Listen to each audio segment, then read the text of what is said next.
Jabir punya cerita sedikit, yang mana cerita ini ada kaitannya dengan nazarnya Abu Umar. Itu kita punya guru semua. Cerita ini disebutkan dalam kitab Tarikhul Khamis fi Ahwal Anfasil Nafis karena Syekh Husain bin Muhammad bin Hasan Al-Bakri, ulama dari Turki. Dalam kitab tersebut di halaman 580 paling bawah dan akhir-akhir mendekati daripada akhir kitab itu, di situ dijelaskan tentang kisah Ihya Aulad Jabir bin Abdillah, yaitu adalah dihidupkannya kembali anak daripada sahabat Jabir bin Abdullah. Jadi pada saat itu, di saat perang Khandaq atau yang dikenal dengan perang Ahzab, yang mana perang terjadi di kota Madinah ini yang sangat kacau. Kenapa? Karena umat muslim pada saat itu jumlahnya dari ujung Madinah ke Madinah yang lain cuma 3.000. Sedangkan yang pengen menggempur daripada umat Islam yang ada di Madinah, beberapa ulama mengatakan 12.000, beberapa ulama mengatakan 15.000, beberapa ulama mengatakan 20.000. Jadi 3.000 lawannya 12.000 atau 15.000 atau 20.000. Sangat tidak masuk akal di sini. Sehingga para sahabat bermusyawarah dengan Rasulullah SAW, sehingga timbullah suatu wacana, yaitu dengan menggali khandaq atau parit yang diusulkan oleh sahabat Salman Al-Farisi. Berapa saat dari pembuatan khandaq atau parit sampai perang terjadi? Cuma 3 minggu. Sedangkan jarak yang digali kurang lebihnya ada 10 km panjangnya, dalamnya kurang lebih 3 meter. Karena jangan sampai ada pasukan yang bisa masuk ke kota Madinah. Dalam waktu 3 minggu menggali selokan, bagaimana caranya bisa terjadi? Intinya susah pada saat itu. Hatta dalam Al-Quran dijelaskan hatta balagatil qulubul hanajir, sampai-sampai ruh itu udah nyampe tenggorokan saking kacaunya, saking parahnya peperangan tersebut. Sehingga diceritakan dalam kitab itu, ketika Rasulullah ikut bekerja dalam menggali parit pada saat perang Khandaq, dan pada saat itu dikatakan bahwasanya Rasulullah tidak menggunakan pakaian, tetapi hanya menggunakannya kain seperti kain ihram, hanya dililit seperti ini, lebihnya seperti ini ya. Ketika Rasulullah sedang mengangkat pasir-pasiran, beberapa sahabat mengeluh, "Ya Rasulullah, kasih kami izin untuk makan sebentar aja, karena kami kelaparan. Lihat ya Rasul, perut kami udah diikat dengan 2 batu karena saking lapar." Ternyata pas Rasulullah angkat bebatuan tersebut, para sahabat menyaksikan perut Rasul sudah diikat dengan 3 batu. Artinya Rasul lebih lapar daripada para sahabat.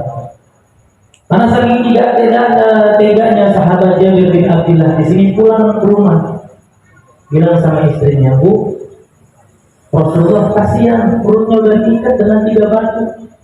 Kita di rumah ada apaan, yuk kita undang Nabi biar minimal makan. Karena Rasulullah adalah panutan kami, pujaan kami, gak tega lihat Nabi kelaparan." Akhirnya kata istrinya Jabir bin Abdillah, "Pak, kita cuma ada kambing kecil, anak kambing. Kalaupun disembelih cukup untuk makan 5-10 orang aja. Ya udah, nggak apa-apa, kita sembelih." Lalu ada berapa banyak gandum yang tersedia di dapur? Palingan kurang lebih cuma 10 sok. 10 sok itu 10 porsi makan di warteg, artinya 10 piring. Cukup sampai 5-10 orang aja. Gak apa-apa. Yang penting Rasul bisa makan, bisa menikmati makanan kita di sini. Adalah singkat cerita, ibu dan pendapur bikin adonan, bikin gandum untuk dihidangkan ke Rasul. Jabir bin Abdillah ke belakang menyembelih daripada kambing. Ketika sudah selesai disembelih, ternyata Jabir bin Abdillah punya anak 2. Anaknya masih kecil-kecil, di bawah 10 tahun.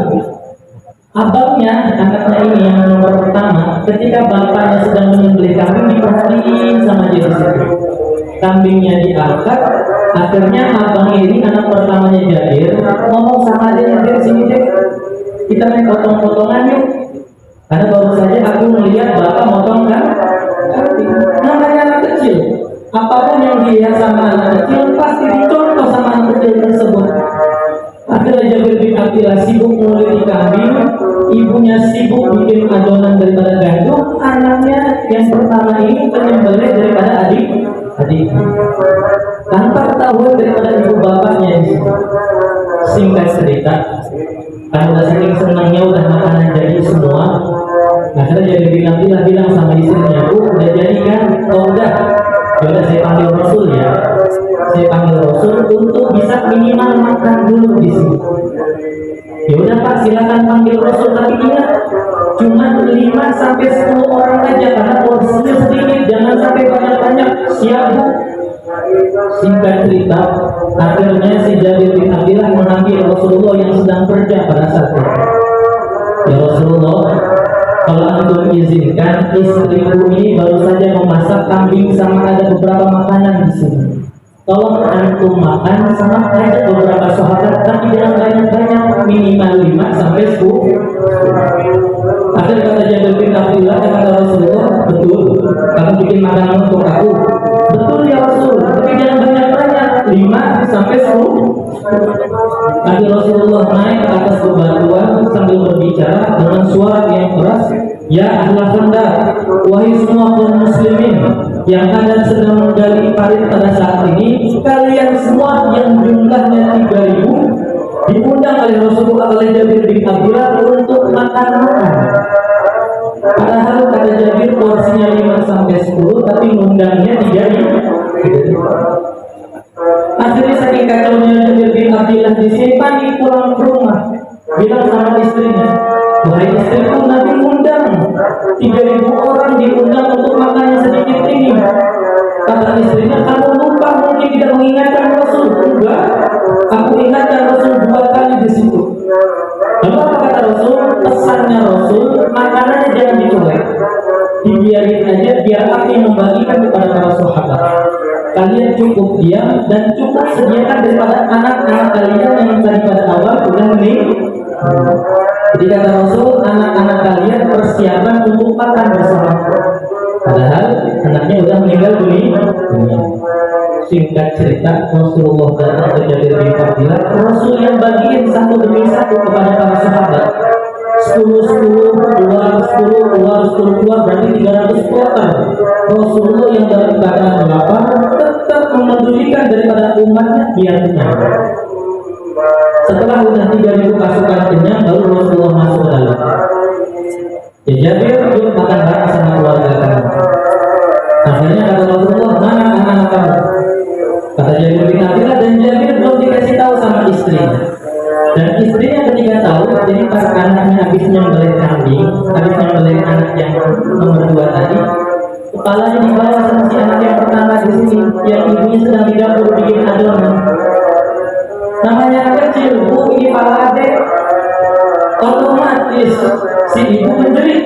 Ketika si ibu menjerit, anak yang pertama ini ketakutan, naik ke lantai 2, akhirnya jatuh juga anak tersebut.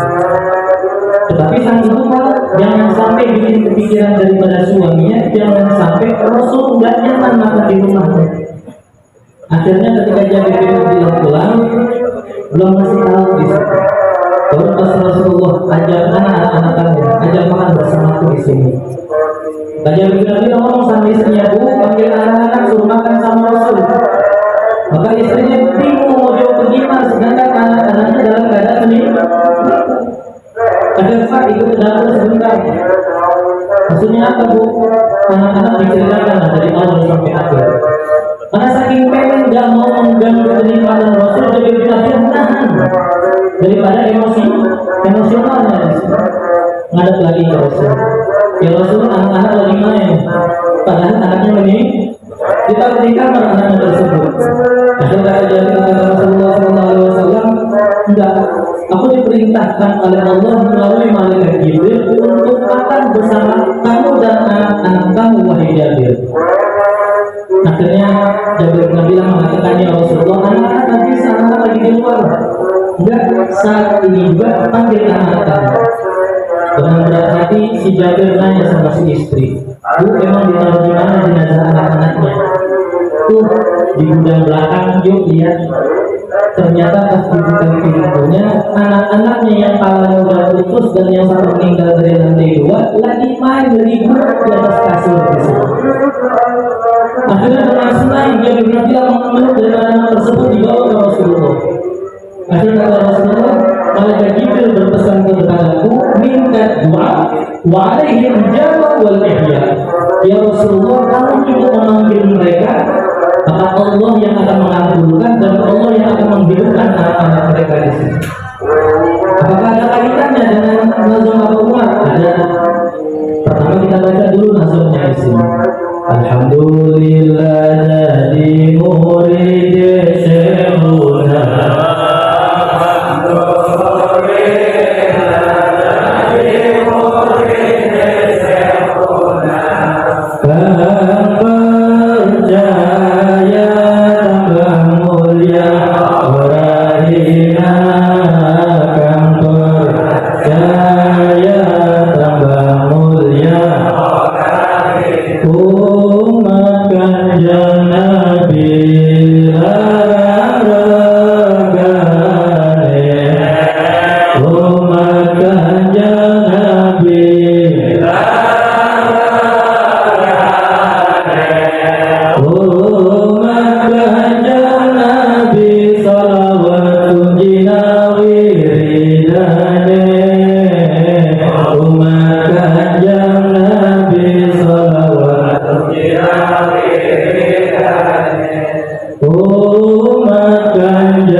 Sebentar aja, mungkin jam 7:30 selesai.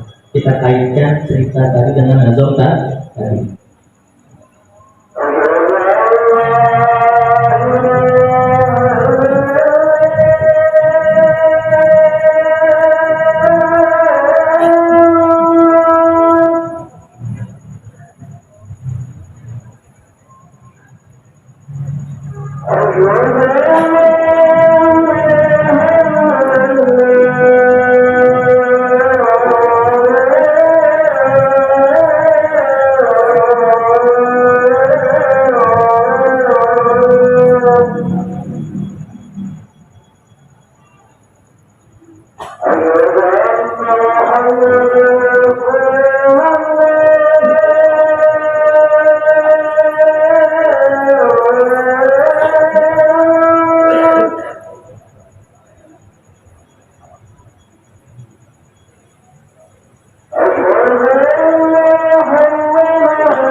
cerita tadi ya, sedikit aja. Kenapa kok Jabir bin Abdillah di sini bisa mendapatkan kemuliaan? Anaknya yang udah meninggal dunia, kok bisa dihidupin lagi? Secara logika nggak bakal masuk. Tetapi kenapa bisa seperti ini? Karena pertama, Jabir bin Abdillah pengen mengagungkan, pengen memuliakan Nabi Muhammad SAW. Karena sebab niatnya tulus, pengen mengagungkan, pengen memuliakan Nabi, akhirnya turun berkah, anaknya dihidupin lagi. Maka bagaimana cara kita agar bisa mengagungkan Nabi, agar bisa memuliakan Nabi dengan mengikuti sunnah Nabi Muhammad SAW. Sehingga tadi dalam nazar dijelaskan dengan duha tahajud, dengan salawat tunjinan, dengan qobliyah ba'diyah. Dalam nazar pun dengan menggunakan secara tidak langsung. Dari murid Syekhuna kan percaya tambah mulia orang hina di situ. Karena dengan kita mengikuti tuntunan satu demi satu, setapak demi setapak apa yang dibawa oleh Abah Umar, maka sama saja kita memuliakan, mengagungkan Nabi Muhammad SAW. Dampaknya apa? Ya, Jabir bin Abdillah mendapatkan keberkahan, anaknya dihidupin lagi. Kita berharap agar keberkahan tersebut datang ke rumah kita, sehingga hati kita yang mati karena sebab banyaknya maksiat, banyaknya kelalaian dihidupkan kembali oleh Allah Subhanahu wa Ta'ala. Dan semoga anak-anak kita, keluarga kita, keturunan kita dijaga oleh Allah Subhanahu wa Ta'ala, dipanjangkan umurnya oleh Allah Subhanahu wa Ta'ala, disehatkan badannya oleh Allah Subhanahu wa Ta'ala. Kita meminta kepada Allah Subhanahu wa Ta'ala agar kita yang hadir malam hari ini yang memiliki hajat-hajatnya dipermudah oleh Allah Subhanahu wa Ta'ala, rezekinya yang sedang sempit diperluas kembali oleh Allah Subhanahu wa Ta'ala, hutang piutangnya dilunasi oleh Allah Subhanahu wa Ta'ala. Kita meminta kepada Allah Subhanahu wa Ta'ala agar kita yang hadir malam hari ini atau keluarga kita di rumah diberangkatkan ibadah haji atau umrah mungkin oleh Allah Subhanahu wa Ta'ala, sehingga bisa berziarah ke makam Nabi Muhammad sallallahu alaihi wasallam. Allahumma hadza du'auna kama amartana fastajib lana kama wa'adtana innaka la tukhliful mi'ad bi rahmatika ya arhamar rahimin. Rabbana atina fid dunya hasanah wa fil akhirati hasanah wa qina adzabannar. Subhana rabbika rabbil izzati amma yasifun. Wassalamun alal mursalin walhamdulillahi rabbil alamin. Ala hadhihi wa ala salafina salihun khususan ala manawa Umar bin Ismail bin Ahmad bin Syekh bin Taha bin Yahya al-Fatihah. A'udzu billahi minasyaitonir rajim. Bismillahirrahmanirrahim. Alhamdulillahi rabbil alamin arrahmanir rahim maliki yaumiddin. Iyyaka na'budu wa iyyaka nasta'in ihdinas siratal mustaqim siratal ladzina an'amta 'alaihim ghairil maghdubi 'alaihim waladdallin. Jadi paham dengan cerita tadi? Paham dengan maksud nazar tadi? Insya Allah makin kita yakin sama beliau, insya Allah keberkahan akan turun satu demi satu. Maka tinggal di kitanya aja mau percaya atau tidak, mau istiqomah atau tidak. Kurang lebih mohon maaf. Assalamualaikum warahmatullahi wabarakatuh.